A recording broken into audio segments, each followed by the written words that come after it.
Welcome all of you to this revision session of analytical procedures. Now sir, if I talk about analytical procedures, it is a very nice standard. It is a very nice topic. It will be fun. But before moving on to the video, make sure you like the video so that it can also benefit other CA final students.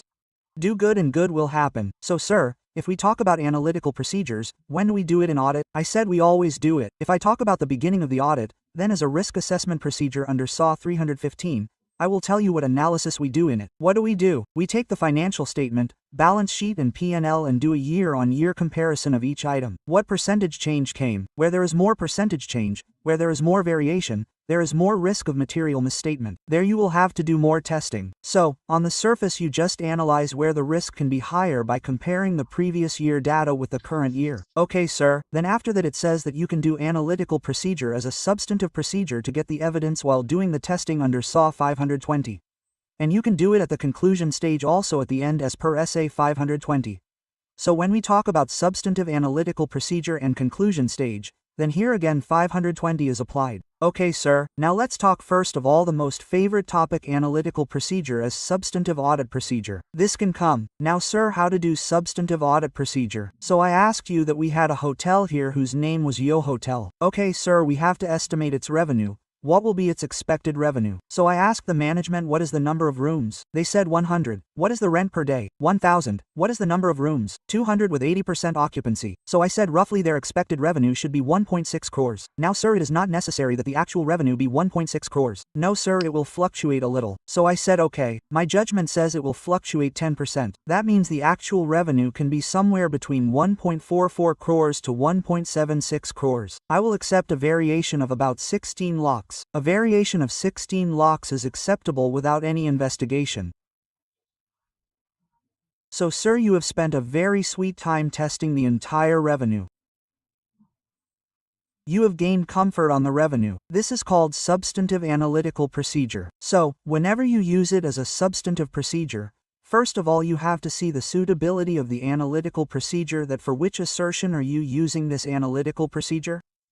Which assertion can be checked from the revenue that I have calculated? Can the occurrence be checked? No. For occurrence I will have to see the documents whether there is revenue in the name of entity or not. Can the accuracy be checked? Again, for the amount I will have to see the documents. Will I have to do a test of detail? Can the cutoff and classification be checked? No, sir. For cutoff and classification also documents etc. will have to be seen. But if I talk about completeness, after doing all this, one can get comfort on the completeness that whether they have booked the complete revenue or not. So first of all see for which assertion you are doing the analytical procedure. Then consider the risk of material misstatement and test of detail. Is the risk there so high that you need to do test of detail simultaneously? So first of all you consider the suitability of analytical procedure. Now for this, what did I collect from the management? Data. So then you have to consider the reliability of data from which you will calculate the expectations. Now sir, reliability depends on four things. First of all, source of data. We had learnt in SAW 500 that the data of internal source is less reliable. Data of external source is more reliable. So we have to see the source of data. So suppose this is internal source. We have taken it from IT system. So is the IT system giving correct data or not? On what will it depend? On the controls of IT system. So you have to see the controls over the preparation of data. The third thing is comparability of data, that our hotel has this much revenue. Our hotel has such figures. What is the occupancy rate of other hotels in nearby localities? How many days do they operate? What is their realization per day rent etc.? If you have comparable information, the reliability of data increases. And finally, we have to see the relevance of data. You will get the expected revenue only by using relevant data. So, consider four things. Tell me quickly on what does reliability depend? Suppose the source is taken from IT system. Then what will we look at in the IT system? Controls. Well, you will not remember the third point after control. So, where does control start? From con. So, after con, remember com. Say it with me. Con com who com. So, I said, what does com mean? Controls comparability of data. And what was the last point? I said, the younger sister of reliability. Reliability's younger sister is relevance. Okay? So you have to look at the relevance of data. So tell me four things quickly. What all will you consider in reliability, Rev? Where did I go? Bring me. Yes. What four things will you look at, sir? We will look at four things. The first thing is the source of data. Then we will look at the controls over the preparation of data. If the controls are good, it will be reliable. What was the third thing? Did you forget? No, you did not forget. What are the comparisons of data? And the last point. Relevance is the younger sister of reliability. We will look at the relevance of the data. Now what should we we derive from the data? Expectation. So the third point says, develop an expectation of the reported amount and ratio. It should be precise enough to identify a material misstatement. Okay, when you derive the expectation, then what did you say? It will fluctuate by 10%. That is, determine the amount of difference from the expected value that is acceptable without any investigation. That is, if our expected revenue varies by 10%, we do not need to investigate. This much will be fine. Are all the 4 points clear? Yes, sir. All these 4 points are given in your book. Have a look. Now come to your book once. See, a lovely topic has been given. Substantive analytical procedure. So the same thing is written here as well. What was the first point? Revision within revision. Suitability of substantive analytical procedure. What does suitability mean? On what will it depend? On assertion? On ROM? And are you doing a test of detail there? Well, what is needed to do this? Data. How should the data be? Reliable. So I said reliability comes after suitability. Rhyming. What comes after suitability? Reliability. Reliability of the data. On which 4 things did it depend? I am tired of speaking. You are tired of listening. Get it revised again. First of all, the source of the data. What is the source of which source of information? Then how are the controls there? After controls, there is little relevance of comparability and reliability. What was the third thing I did? Develop an expectation which should be sufficiently precise to identify a statement in the material. And the fourth thing is the amount of difference from the expected value that is acceptable without any further investigation. So friends, these are the 4 things I have given. Suitability of analytical procedure, reliability of data, then its expectation, and then how much amount will work without any investigation. Is it clear? Is it clear?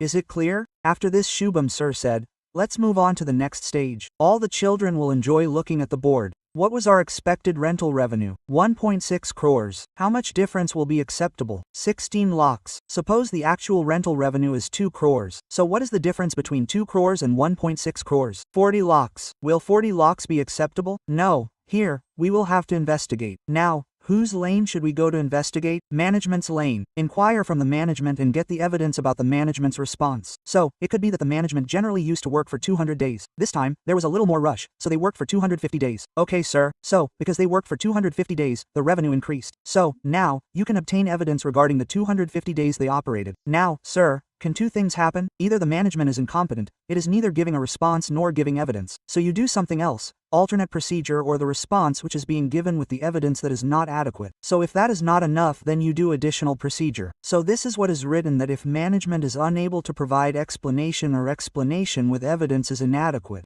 So these people say shoot alternate addition. You simply write other procedure. You simply write other audit procedure. So performing the other audit procedure when management is not giving the explanation or it is inadequate. Is it clear? Is it clear, sir? So again, if you come to your book, then the same topic is given here. Investigating the results of analytical procedure. I see I had also asked a question on this 4 years ago. Okay, it has been 5-6 years roughly. It came in 2018. Who knows when it will come in the exam? So it says whenever the auditor finds fluctuations, the relationship is found to be inconsistent. There is a lot of difference from the expected value. I say whenever any discrepancy is found, we will go to the management and take evidence about the response. Now what evidence to take depends on your understanding about the entity. Plus, if the management does not give an explanation or it is not adequate, then you can proceed by doing other procedures. Till here everything is clear? Yes, sir. So if you look in the question bank, question number 1 talks about this. Sir, what does it say? The auditor should use some analytical procedures for certain data in the P&L. The results showed inconsistency.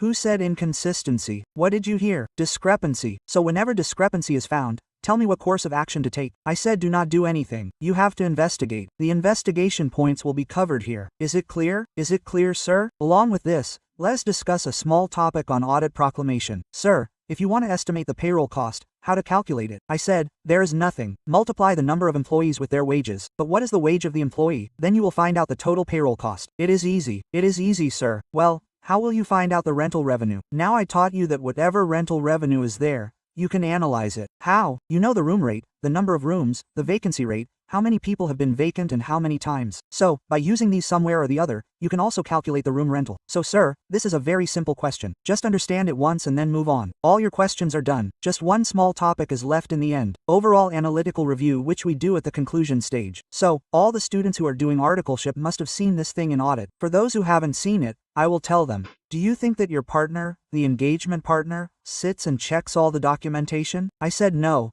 He tells his team to prepare OER. OER means overall analytical review. That is, whatever is the balance sheet of P&L, What do you have to do? You have to write its figures, current year and previous year, then its variance and how much percentage change happened and why. You need to document the reasons. So for example, the company's revenue increased by 30% because in the last month they had a big order. So when I went to my partner, the partner said, "Shubham, please open the revenue sheet and show it." And as soon as I opened the revenue sheet and showed it, I came to know that the company had pre-booked the revenue as per the agreement. It was pre-booked. That means it should not be recognized now. It was to be recognized next year. They pre-booked it. Pre-recognized it. If the revenue is pre-recognized, was it right or wrong? Sir, it was wrong. It can be a risk of material misstatement, and whenever the risk of material misstatement is revised, it increases. So now I will have to do more testing. As an auditor, I will have to do more testing. I will have to modify my further audit procedure. Okay, sir, and if there is a fraud risk here, then accordingly testing will have to be increased there as well. So, this is what is written in your book, the last topic of SAW 520 that is there in your study material. It says design and perform the analytical procedure near the end of the audit. At the end of the audit also you have to do analysis somewhere. When you are forming the conclusion whether the financial statements are as per your understanding, you just have to see that whatever conclusions you formed during the audit are correct. Did you get a reasonable conclusion? It is possible that you may find some discrepancy like my partner did, that there was some unrecognized risk of material in the statement. Then you will have to do testing for that. Further audit procedures will have to be done. These procedures are also like risk assessment, because here also you compare the previous year and the current year.